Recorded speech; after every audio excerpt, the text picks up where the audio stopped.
Hi everyone, in this video I want to give you an inspirational story of a young lady here in Lusaka who has made the most out of her property opportunity. I loved her story and I want to share it with you.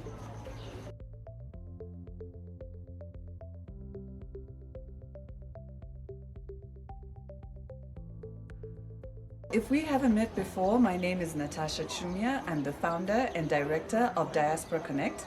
And on this channel, I like to give you information and inspiration to help you buy property back home in a safe and reliable way. Now, today I am with a special young lady. And the reason why I wanted to showcase her story is I found it so inspiring. You know, very often we think that in order to invest in property, we have to have a lot of money. And, you know, if you can't go big, then go home. But today I really want us to see this story and to see how we can start with what we have and make it into more and make it into something big. So let me welcome our guest. Hi, Chomba. Hi, Natasha. How are you? I'm okay. Good. Thank you so much for being here, and thank you for welcoming us into your home. Thank you. You're welcome. So maybe you could just start by telling everyone your name and what you do. Okay, I'm Chomba Chambeshi. I'm a psychosocial counselor. I work for Ministry of Health. I'm a civil servant. I'm married with 3 children, and this is my home. Yes, and thanks again for inviting us. You're welcome. So start from the beginning. Tell us how you acquired this particular piece of land.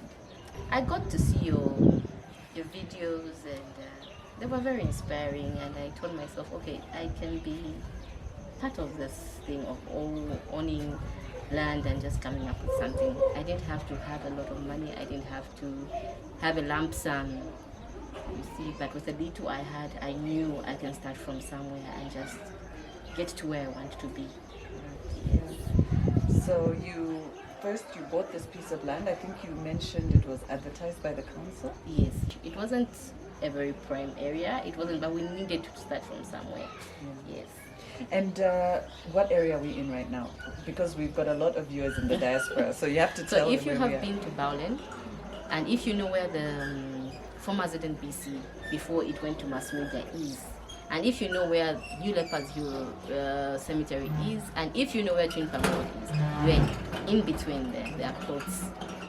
That is now, there's Bowlen on the other side, and there's the graveyard on the other side, in between. And you know, way back when we just bought the land here, I was very skeptical. Is it a graveyard or something? So when I go to places and ask people who've been here for a long time, like on the other side, they would say this was a very fierce place because it was next to the graveyard, and those people that would go to school like from Bowling to Kablonga, they would not even use this as a shortcut. They would like go around because they thought it had its own things, like the graveyard, and then most people were killed here because it was a very thick bush, and in no one's mind would they have even thought that this place would be a residential area. Right. So you never underestimate where there's a piece of land. I find that interesting because a lot of people don't realize when they live away that what is bush today in 2, 3, 4 years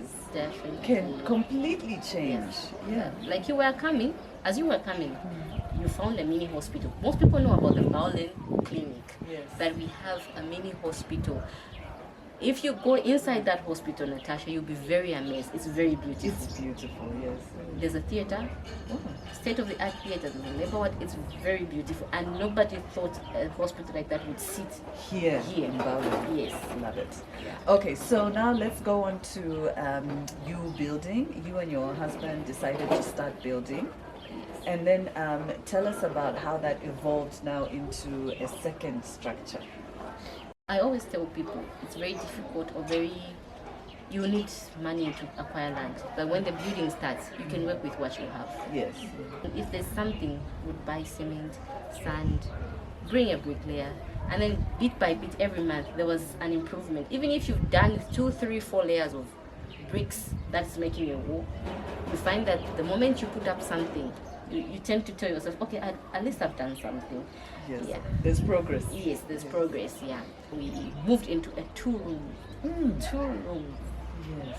I just want to point out that, you know, what I like about what you're saying is that you and your husband had a path to home ownership. Yes. Because now you lived in your own home. And that feeling, it was dark.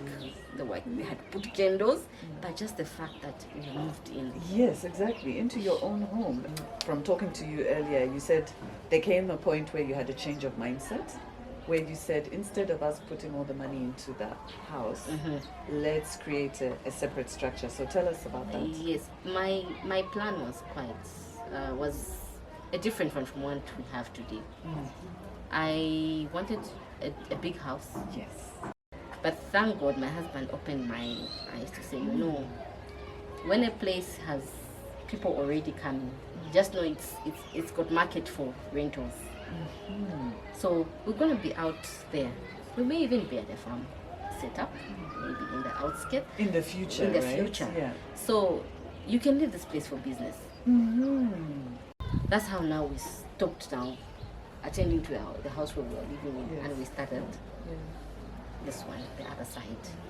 And with no time, it was a semi-detached, 2-bedroom to both sides. Fantastic. Yeah. So I gave attention to the other side because I wanted the tenant to like the place. Yeah, and this is the side where we are right now. Because on the other side, we've not really given it attention. I wanted the tenant to like the place, so I had So to you started now investing in the tenants. Yes, so that even if you advertise, somebody will come in and say, okay, I can stay. Yeah, it's nice, it's neat. Yes.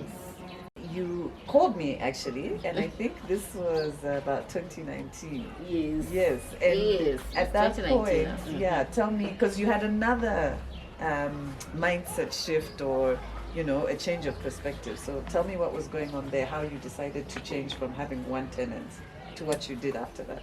This is the area we are here today. Like I said, it was a push. So now, there's Unilas just a few kilometers from here. What's Unilas? Not everybody knows University what of Unilas is. Lusaka. Then we have Rockview University, and we have Kingsland, not far from here. There's also Davco. There's Davco, School of Nursing. There's a mall, and we never thought we were going to have a mall. Yeah, and But that's another then- new development. Yes, isn't it? Yeah. along Leopards Road. I looked at that and I said, okay, let me try. After all, the tenant had left, the first one who occupied the house had left. Let me turn it into a boarding house. And I had good response. So for a house that I was renting out at 2,000, students were giving me 1,000 people space. I just want to emphasize this point. And the sun has even come out. That's how important this point is. That you went from getting 2,000 Yes.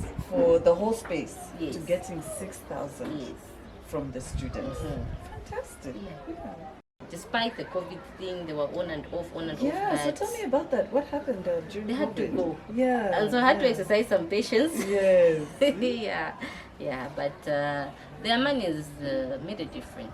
I would say made a difference. I had to find, because I had to also put up a water tank for them. So it made improvements to the house also, and improved the quality of the place. And so, do you have the students again, or have you now gone back to one tenant because of the COVID situation? Yeah, I've gone back to one tenant because I wouldn't want to risk. I wouldn't want to have cases happening here. But Oh, I see. You don't want anyone getting sick. Yes. Okay. Yeah, in fact, they would be here, but you don't know where the places they'll go to or visit.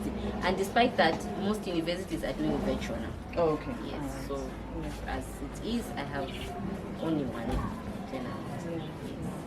No, I just love that story so much because you took what you had, Yes. and I like the fact that you changed your perspective, and you and your husband said this place is going to be for business, and so you started looking at the opportunity, Yes, and then decided to go into student accommodation. All right, you guys, I hope that you found that story as inspiring as I did. Just the way Chomba and her husband, first of all, they worked together as a team. Secondly, they decided to look at property as a business. And thirdly, they decided to start with the little that they have. And even though there's been a setback because of COVID, everybody has had to change and adapt. I have no doubt that in the future, she'll be able to make the most out of her property opportunity. So I hope her story has encouraged you to think about investing back home as soon as you can. I hope you enjoyed that video, and if you did, then please give it a thumbs up. Don't forget to subscribe to our channel and hit the notification button so you don't miss any future videos.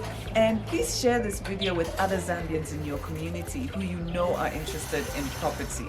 And connect with us on social media. I love chatting with you there. But otherwise, bye for now.